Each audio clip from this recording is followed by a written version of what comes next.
Hello, hello! Eu sou a Tisby e hoje a gente vai conversar sobre a gramática essencial da língua inglesa. Ou seja, a gente vai conversar sobre o mínimo de conhecimento que você precisa ter, isso mesmo, você tem que ter, para poder se comunicar com o mínimo de precisão gramatical, que em inglês a gente chama de accuracy.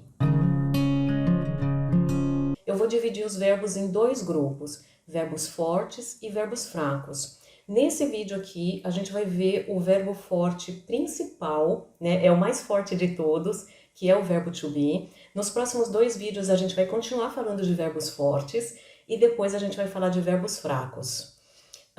O que significa ser um verbo forte? Ser um verbo forte significa que, para fazer uma frase afirmativa, negativa ou uma pergunta, esse verbo se transforma sozinho. Então, esse verbo sozinho, ele vira afirmativo, negativo e pergunta. Não precisa de auxiliar, não precisa de mais nada. É ele sozinho. Então, vamos ver como é que isso funciona nos exemplos. A gente vai falar sobre o to be. E essa estrutura que a gente vai ver, ela vai ser usada tanto para o to be no presente, quanto para o to be no passado, né? E o futuro vai depender de qual estrutura de futuro você vai usar. Tem muitas maneiras de se expressar no futuro. Então, eu pego uma frase. Antes de eu mostrar a frase, eu quero falar para vocês. To be no presente. Am, is e are. Então, eu estou conjugando to be. Am, is, are. To be no passado. Was, were. Was, were. Ok? Então, se eu fizer uma frase bem simples, ela é feliz. Então, eu vou fazer she is happy. E a minha frase está feita. She's happy. Ela é feliz. Eu simplesmente peguei o to be sozinho e coloquei na minha frase. Eu quero transformar essa frase numa pergunta. Eu vou fazer uma pergunta com o verbo to be, que é um verbo forte. O que eu faço? Eu não preciso de nenhum auxiliar, não preciso de nada. O to be, ele vai mudar de posição, então eu vou inverter o to be e o meu sujeito, e essa frase, que era uma frase afirmativa, vira pergunta. Então, quando eu falo she is happy, e eu vou transformar em pergunta, eu vou colocar o to be lá na frente e vou fazer a pergunta. Is she happy? Is she happy? E tá feito, já virou pergunta. E se eu quiser transformar essa mesma frase numa frase negativa, eu vou simplesmente acrescentar a palavra not, para transformá-la em negativa, né? A palavra not, vou colocar na sequência do verbo to be. Então, she's not happy. She is not happy. Posso abreviar? Posso abreviar. She isn't happy. Ou então, she's not happy. É isso que eu quero dizer quando eu falo que o verbo forte, nesse caso o verbo to be, se transforma em positivo, negativo e pergunta sozinho. Vamos ver um exemplo no passado. Eu quero falar que os meus amigos, né, os meus amigos de infância, os meus amigos foram bons alunos. Então, my friends were, né, no inglês americano vai pronunciar o R, were. Então, meus alunos were good students. Meus amigos foram bons alunos. Então, my friends were good students. Eu estou fazendo a frase afirmativa no passado. Eu quero transformar em pergunta. O que eu vou fazer? A mesma coisa. Eu vou inverter o verbo e o sujeito. Na hora que eu inverto, essa frase já virou pergunta. Então, were my friends good students? Were my friends good students? Está formada a pergunta com o verbo to be sozinho, sem nenhum auxiliar. E se eu for transformar essa frase em negativa, vai ser a mesma coisa. Eu vou colocar o not na sequência do verbo to be. Então, my friends were not good students. My friends were not good students. Eu posso abreviar? Posso abreviar. Né? Então, my friends weren't good students. E aí tá feito, seja no presente, seja no passado, a estrutura é a mesma. Vou dar um último exemplo usando gerúndio. O que é o gerúndio? É quando a gente fala, usa o verbo assim, eu estou falando, eu estou comendo, eles estão viajando, ela está dirigindo. Então, a gente usa o ing. Eu estou falando dessa ação que está acontecendo, né? Basicamente isso. Então, eu quero falar, por exemplo, meu vizinho está dançando. Então, eu vou falar my neighbor is dancing. My neighbor is dancing. Tá feita a frase. Vou transformar em pergunta. O que eu faço? Inverto o to be e o pronome. Então, is my neighbor dancing? Is my neighbor dancing? Tá feita a minha pergunta. E vou transformar em negativo.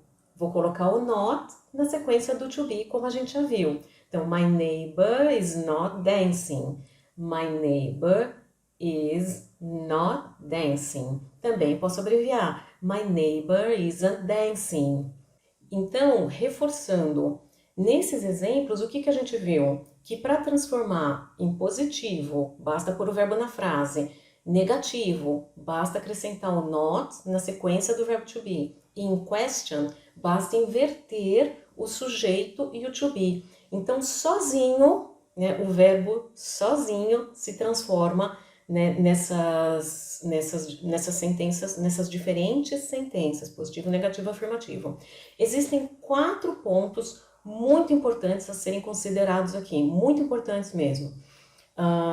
O primeiro ponto que a gente vai ver é que quando eu uso o verbo to be, que é um verbo forte, eu não misturo ele nunca, tá? Eu nunca misturo ele com outro verbo na forma infinitiva. O que significa um verbo na forma infinitiva? Por exemplo, o verbo falar, uma das maneiras é o verbo talk. Então, talk é um verbo no infinitivo, é um verbo na forma dele mais pura. Quando eu falo estudar, é o verbo study, então study está na forma infinitiva. O verbo ir a algum lugar, por exemplo, então é o verbo go, go é o verbo na forma infinitiva. Então, voltando, eu nunca misturo o verbo to be com outro verbo na forma infinitiva. Isso significa que eu não falo, por exemplo, my friend is go to São Paulo. Não falo. Eu nunca vou usar o to be com outro verbo na forma infinitiva. Eu não falo I am studying English. Não falo.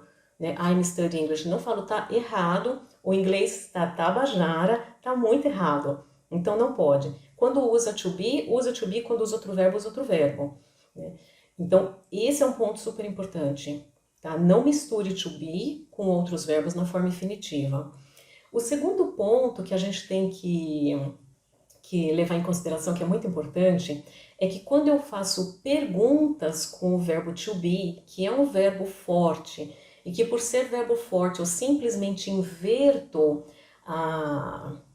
o sujeito e o verbo, né, para fazer a pergunta, quando eu faço essa pergunta e eu uso uma question word, que são aquelas palavrinhas o que, quando, qual, quem, né? Então é what, which, where, when, why e tantas outras, né, question words que tem.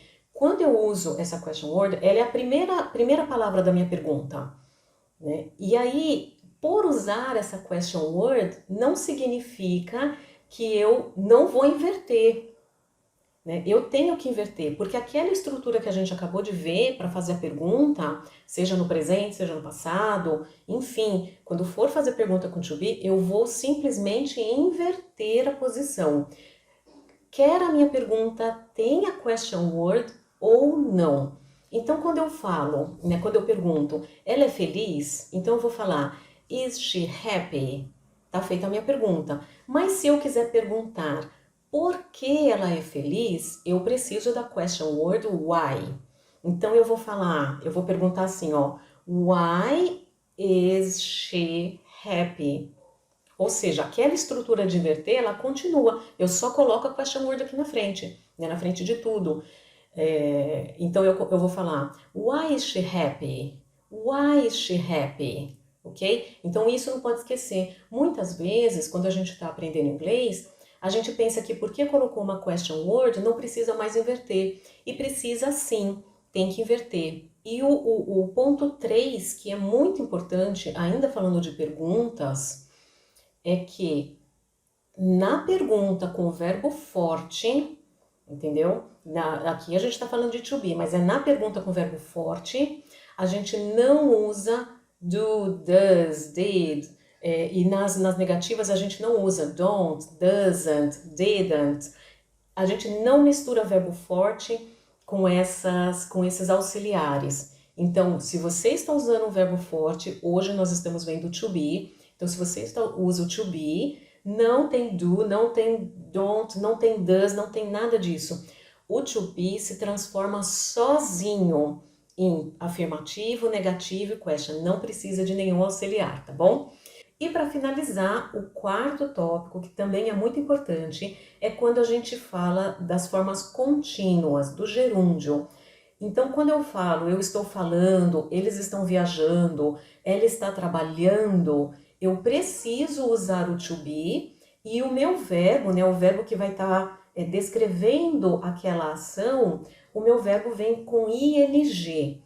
Então, eu preciso do to be, preciso do ing. Eu não posso falar no gerúndio, né, falar na forma contínua sem o to be. Então, eu estou falando I am speaking. Eu não posso falar I speaking, porque está incorreto. Se eu falo que ela está estudando, she is studying, verbo com ing, she is studying. Se eu falar she is studying, tá incorreto e tá lá o inglês tabajara de novo. E a gente não quer isso, né? Então é isso. Muita atenção na hora de usar a forma contínua, não esquecer do to be e não esquecer que se você usar ing no seu verbo, você não pode usar só o ing, você tem que ter o to be, tá bom? Eles têm que estar juntos. I am speaking, you are studying, ok? Tudo isso que a gente viu nesse vídeo e o que a gente vai ver nos próximos vídeos falando de estruturas gramaticais básicas está bem detalhado e bem exemplificado no e-book Verbo Forte e Verbo Fraco.